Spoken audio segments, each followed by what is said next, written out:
Hi, this is Prabhat Ranjan और आज की इस वीडियो में हम बात कर रहे होंगे भैया जेई मेंस और जेई एडवांस के लिए पीवाईक्यू किस प्रकार करना है। पीवाईक्यू करना है ये तो हम सभी को पता है, पर किस प्रकार करना है इस बात का कच्चा चिट्ठा खोल रहे होंगे इस वीडियो में कि कब, कैसे, कितना और किस प्रकार करना है हमें पीवाईक्यू।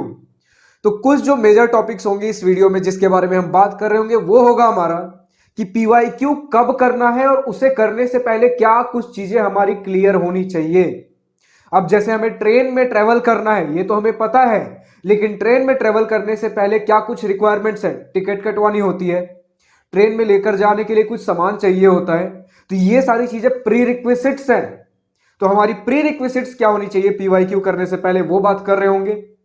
पीवाईक्यू करना किस प्रकार से है और करना कहां से है उसके बारे में बात कर रहे होंगे, और एट द एंड कितना पीवाईक्यू करना है और पीवाईक्यू करने के बाद क्या करना है। तो चलो सबसे पहले टॉपिक के साथ वीडियो को स्टार्ट करते हैं कि पीवाईक्यू कब करना है और इसके पहले क्या कुछ चीजें क्लियर होनी चाहिए। तो सबसे पहले ध्यान रखना, पीवाईक्यू मतलब क्या कि हमारी कॉन्सेप्ट्स क्लियर है, हमारी थ्योरी क्लियर है, उसके बाद हमें पीवाईक्यू करना है। लेकिन इसका मतलब क्या कॉन्सेप्ट्स हमने पढ़ लिए, कहीं से थ्योरी हमने पढ़ ली और उसके बाद पीवाईक्यू हो जाएंगे? नहीं, जेईई मेंस और जेईई एडवांस की तो बिल्कुल नहीं। देखो, जब जेईई मेंस और जेईई एडवांस की प्रिपरेशन करते हैं तो हमारा थ्योरी दोनों ही केस में सेम है।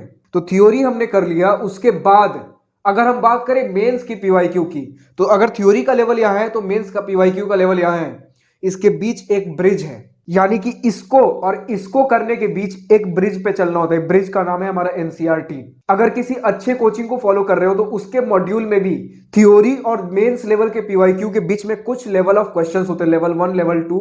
इसमें तुम्हारा थ्योरी पे बेस्ड कुछ फॉर्मूला बेस्ड क्वेश्चंस होते हैं, कुछ कॉन्सेप्ट क्लैरिटी वाले क्वेश्चंस होते हैं, यानी कि कॉन्सेप्ट जब हिलना चालू हो गया, किस टॉपिक का क्या मतलब था, किस फॉर्मूला को कब कहां लगाना है, इस तरह के क्वेश्चंस लेवल 1, लेवल 2 में होते हैं। उसके बाद हमारा पीवाईक्यू आता है। तो कॉन्सेप्ट तो क्लियर हो गया, लेकिन उसके बाद बिना इस ब्रिज को पार किए हुए हम उस मेंस के पीवाईक्यू लेवल तक नहीं पहुंच सकते। और इस ब्रिज का चयन करना मतलब हमें चूज करना है कि कौन सा ब्रिज हमें लेना है, यह भी बहुत इंपॉर्टेंट है। अब जो हमारा गुजरात में मोरबी ब्रिज अभी फिलहाल में टूटा है, वैसा तुमने अगर एक कोई कमजोर ब्रिज चुन लिया फिर तो बस गई भैंस पानी में। तो अगर तुम्हें तुम्हारे कोचिंग वाले मॉड्यूल्स में जो लेवल 1, लेवल 2 के क्वेश्चंस हैं कॉन्सेप्ट और मेंस पीवाईक्यू के बीच, उस पर भरोसा नहीं है, या फिर तुम्हारे पास वैसे मॉड्यूल्स ही नहीं है, उस केस में तुम्हारे पास बेस्ट रिसोर्स क्या है? तो उस समय में बेस्ट रिसोर्स तुम्हारे पास एनसीईआरटी है। क्योंकि लिटरली एनसीईआरटी का काम क्या है कि जो भी कॉन्सेप्ट्स थे, जो भी फॉर्मूलेज थे, वो तुम्हें ढंग से समझा देना। एक एक कॉन्सेप्ट को कहां लगाना है, फॉर्मूले का मतलब क्या है, सारा चीज समझा देना। तो पर चैप्टर 30 से 40 क्वेश्चंस होते हैं एनसीईआरटी में। अगर उतना कर लेते हो कॉन्सेप्ट क्लियर करने के बाद, तब तुम रेडी हो मेंस के पीवाईक्यू करने के लिए। मेंस का पीवाईक्यू कितना करना है?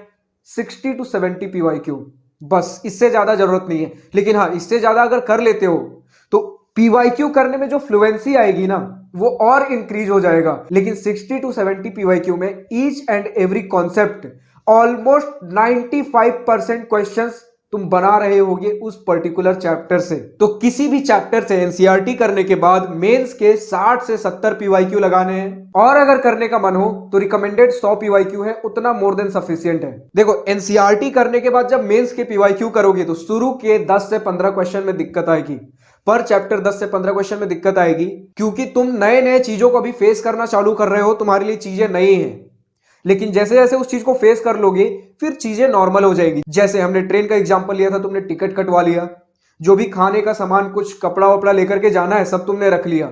लेकिन अगर तुम्हारा फर्स्ट ट्रेन जर्नी है, वो सारा सामान लेकर के आगे, प्री रिक्विजिट्स पूरी हैं, लेकिन ट्रेन के अंदर जाकर के करना क्या है, कब कहां ट्रेन रुक रहा होता है, हमें कितने देर के लिए स्टेशन पे उतरना है, कब क्या चीजें हो रही होती है, सारी चीजें नहीं है। तो शुरू में थोड़ा दिक्कत होगा, लेकिन जैसे जैसे इसे यूज टू हो जाओगे वैसे ही सारी चीजें क्लियर हो जाएंगी और मजा आने लगेगा। पर्सनल एक्सपीरियंस के साथ बता रहा हूं, पीवाईक्यू करने में मजा आने लगता है। जैसे ही 10-15 दिन इस जर्नी में काट लोगे ना, उसके बाद पीवाईक्यू करने की लत लग जाएगी। चलो, हमने कॉन्सेप्ट क्लियर कर लिया, एनसीईआरटी वाले ब्रिज पर भी चढ़ गए, मींस पीवाईक्यू भी कर लिया। अब इसके बाद जेईई एडवांस पीवाईक्यू तक करने के लिए भैया और कोई ब्रिज है क्या? नहीं। गुड न्यूज है, मेंस पीवाईक्यू से जेईई एडवांस पीवाईक्यू के बीच कोई ब्रिज नहीं है। 60 से 70 पीवाईक्यू हो गए, जेईई एडवांस तक जा सकते हो, जेईई एडवांस के पीवाईक्यू लगाने चालू कर सकते हो। इसमें भी तुम्हें कितने क्वेश्चंस करने हैं? जे एडवांस के पीवाईक्यू में तुम्हें मिनिमम 40 पीवाईक्यू पर चैप्टर करने हैं, रिकमेंडेड 60 है। अब यहां भी समझो, जब एडवांस के क्वेश्चंस लेकर के बैठोगे वहां भी पर चैप्टर तुम्हें 10 क्वेश्चंस में दिक्कत आएगी, लेकिन उसके बाद यूज टू हो जाओगे और धीरे धीरे चीजें नॉर्मल हो जाएंगी। चलो अब इस चीज को थोड़ा सम अप करते हैं। सबसे पहले हमें कॉन्सेप्ट क्लियर करना है। यूट्यूब वीडियोज फॉलो कर सकते हो या फिर अपने कोचिंग मटेरियल को फॉलो कर सकते हो। उसके बाद एनसीईआरटी के 30 से 40 क्वेश्चन लगाने हैं। फिर उसके बाद मेंस पीवाईक्यू 60 से 70 क्वेश्चन मिनिमम है, रिकमेंडेड कितने 100 क्वेश्चन। फिर उसके बाद एडवांस के पीवाईक्यू लगाने मिनिमम कितने 40 पीवाईक्यू, और अगर रिकमेंडेड की बात करें तो 60 पीवाईक्यू पर चैप्टर इन एडवांस लेवल। सारा चीज समराइज हो गया। अब चलो छोटे छोटे क्वेश्चंस पे डील करते हैं। पीवाईक्यू ऑनलाइन करना है या ऑफलाइन? ऑनलाइन भी चल सकता है बट ऑफलाइन रिकमेंडेड है। अब ऑफलाइन में बहुत सारे बुक हैं, तो हमें किस बुक के साथ फॉलो अप करना है? देखो, पीवाईक्यू बुक सारे ही सही है। अगर तुमने बुक कोई परचेस कर लिया है, बहुत बढ़िया, वेल एंड गुड, उसी को फॉलो करो। लेकिन अगर तुमने कोई बुक परचेस नहीं किया है तो सबसे बेस्ट बुक का लिंक नीचे डिस्क्रिप्शन में दिया गया है। नेक्स्ट क्वेश्चन, आपने जितने क्वेश्चंस बताए अगर उतने सारे पीवाईक्यू के क्वेश्चंस हो जाते हैं, उसके बाद हमें क्या करना है? देखो, मेंस के पीवाईक्यू अगर 60 टू 70 या फिर 100 क्वेश्चंस पर चैप्टर कर लेते हो तो उसे ही रिपीट करना है। क्यों? क्योंकि मेंस के पीवाईक्यू रिपीट होते हैं। मेंस के पीवाईक्यू में इजी क्वेश्चंस भी आते हैं, टफ क्वेश्चंस भी आते हैं। इजी क्वेश्चंस मतलब जो क्वेश्चंस रिपीट हो रहे हैं, तो अगर बहुत बार पीवाईक्यू किए रहोगे तो बस देखते के साथ टिक लगेगा, थोड़ा बहुत सॉल्व करना होगा, देखते के साथ टिक लगेगा। अब इतना सारा जो टाइम सेव करोगे पेपर के दौरान, वो उन क्वेश्चंस पे इन्वेस्ट कर पाओगे जो थोड़े ट्रिकी हैं, जो थोड़े टफ टू सॉल्व हैं। यानी कि हर क्वेश्चन को करने का तुम्हें मौका मिल रहा होगा, टाइम की कमी महसूस नहीं होगी। लेकिन अगर वही एडवांस की पीवाईक्यू कर रहे हो, 40 या फिर 60 पीवाईक्यू पर चैप्टर हो जाते हैं, उसके बाद हमें क्या करना है? उसके बाद और वैरायटी ऑफ क्वेश्चंस करने हैं, क्योंकि एडवांस में पीवाईक्यू रिपीट नहीं होते हैं, बहुत रेयरली रिपीट होते हैं। एडवांस में होता है कि तुम्हारे कॉन्सेप्ट्स कितने क्लियर हैं। तो एडवांस में तुम जितने ज्यादा वैरायटी ऑफ क्वेश्चंस लगाओगे, कॉन्सेप्ट की क्लैरिटी उतनी बढ़ेगी और उतने ज्यादा चांसेस होंगे एडवांस में और नंबर फोड़ कर लेकर के आ रहे होगे। तो इस वीडियो में बस इतना ही। अब इस वीडियो में लाइक शेयर सब्सक्राइब करने नहीं बोलूंगा। अगर तुम्हें कुछ करना ही है तो अपने लिए करो। क्या करना है तुम्हें? और भी जो तुम्हारे दिमाग में सवाल चल रहे हैं, और भी कंफ्यूजन्स होंगी, बहुत सारे अभी सवाल अनसुलझे होंगे, उन सारे सवालों का अगर जवाब चाहिए तो पहले सवाल तो बताओ। कमेंट सेक्शन तुम्हारे लिए खाली पड़ा है। कुछ भी लिख करके बताना हो या पूछना हो, जो भी डाउट है, जो भी दिक्कत चल रही है, कमेंट सेक्शन को यूज करो। अपनी बातें मुझ तक पहुंचाओ ताकि वो सारी चीजें मुझ तक पहुंचे और उस पर भी वीडियो में बना सकूं।